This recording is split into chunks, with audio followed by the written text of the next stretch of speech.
Hi, welcome to part 5 of my digital portfolio, which is Teacher Knowledge of Pedagogy. For this standard, it is the librarian and information teacher uses principles of effective teaching and learning to create an active, inquiry-based learning environment.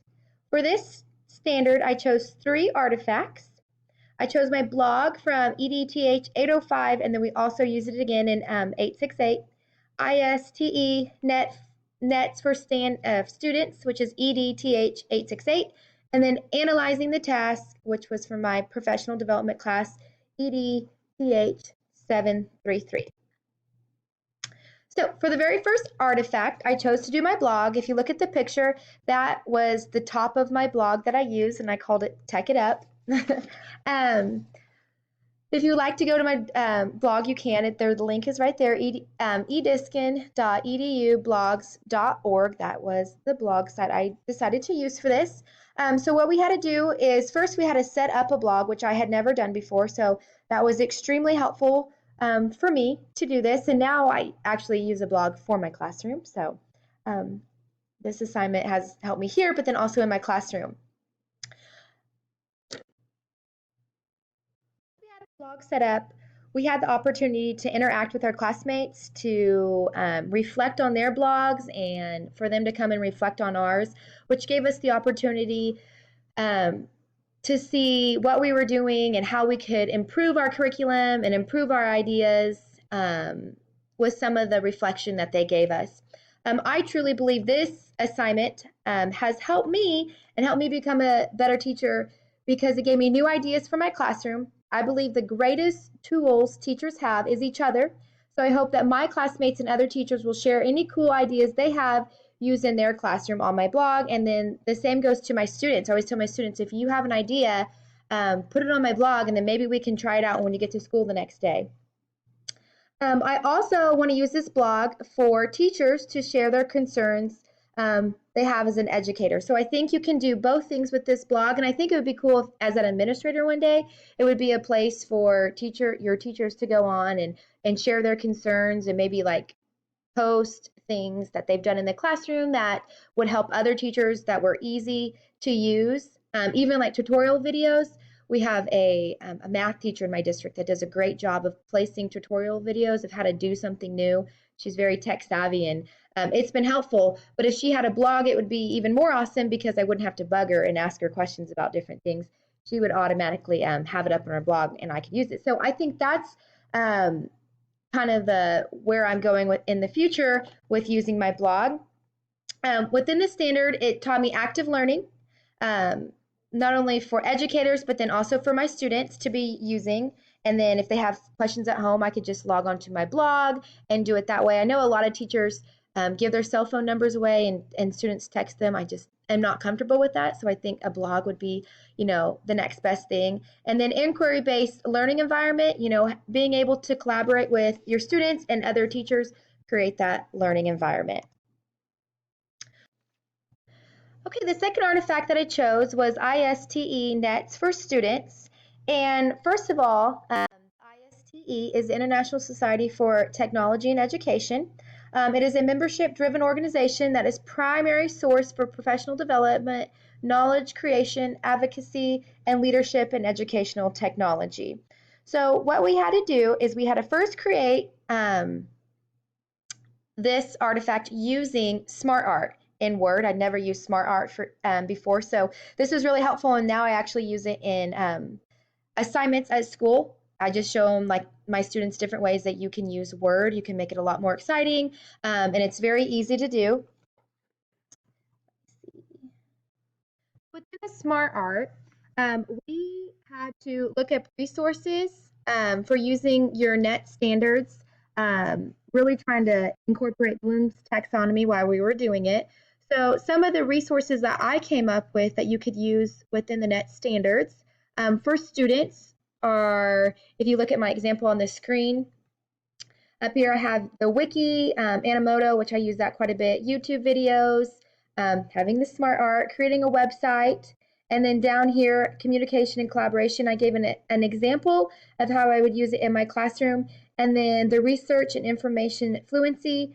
Another example I gave is the Bing It On test versus Google. We actually did this in class, so that's kind of my so what. Now I'm already using it, and then in the future, I intend to keep using it, but just keep making it better each semester by addressing these net standards.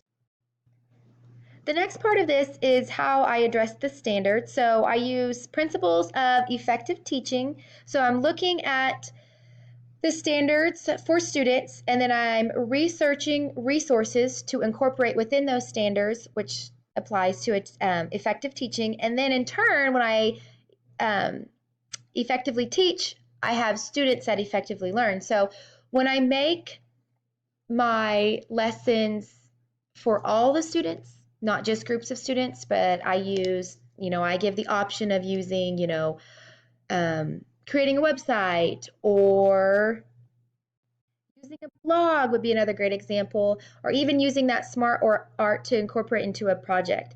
Now I'm going to take all of this and I'm going to continue teaching using these effective net standards that have helped me grow as a teacher, and I hope that it's also benefited my students. The last standard and artifact I'm going to address is analyzing the task. For analyzing the task, we had to work with our group members, and we had to create a general idea of where we were going with professional development day and create an outline of the day of what we were going to do. So this outline had to include the timeline, names, and bios for the session presenters, which I was in charge of the keynote speaker, titles of presentations, and then assignment of duties. So since I was in charge of the keynote speaker, I thought I would specifically address that within the analyzing task assignment. I found the Tech Twins because I'm actually good friends with one of them. She's very tech savvy, and she's taught me a lot of different things that I could use in the classroom. So I thought, what a great way to kind of showcase the work she's done. They started a website this past summer, and then they started doing some professional development around Kansas. They have a lot of stuff they do on Teachers Pay Teachers. I talked to her just about a month ago, and so far this year they've made over like $12,000 or $13,000 just on their Teachers Pay Teachers. So they kind of wanted to branch out and continue teaching, of course, but then also showcase other things that they can do for the district besides just on the Teachers Pay Teachers. So why was this so important? I chose to pick the keynote speaker because once I started digging into their website, I found a free newsletter that they send out every month for ideas for educators. And then they also posted a whole bunch of free resources for the beginning of the school year for teachers to use in their classroom. Just some like interactive get to know you games and different websites that they use within their classroom, and they were all free. So now, taking what I've learned from analyzing the task and learning more about this keynote speaker, I'm going to then put those resources into my classroom. And then my goal would actually be we have a professional development day in February of this coming year that we can either present at, which I have before, or we could find somebody to present for us. So I thought, well, if I could bring them in, that would be pretty cool. So going through and researching for this project has helped me become a better teacher, and then also kind of on the administrative side, helped me find good resources for my staff. So how does this fit into the standard number 5? The librarian and information teacher work together. So I work together, and I've with my group to find this keynote speaker, and then I've also been talking with the actual Tech Twins. Inquiry-based learning environment by them providing free and easy to use resources, and then use technology to enhance curriculum. They have that newsletter that they send out every single month that has technology to enhance curriculum. Thank you for joining me for standard number 5. I hope that you enjoyed it. I know I have truly learned so much from working on the teacher of pedagogy of working with the librarian and working with teachers to incorporate technology that creates active learning environments. So please move on to video number 6.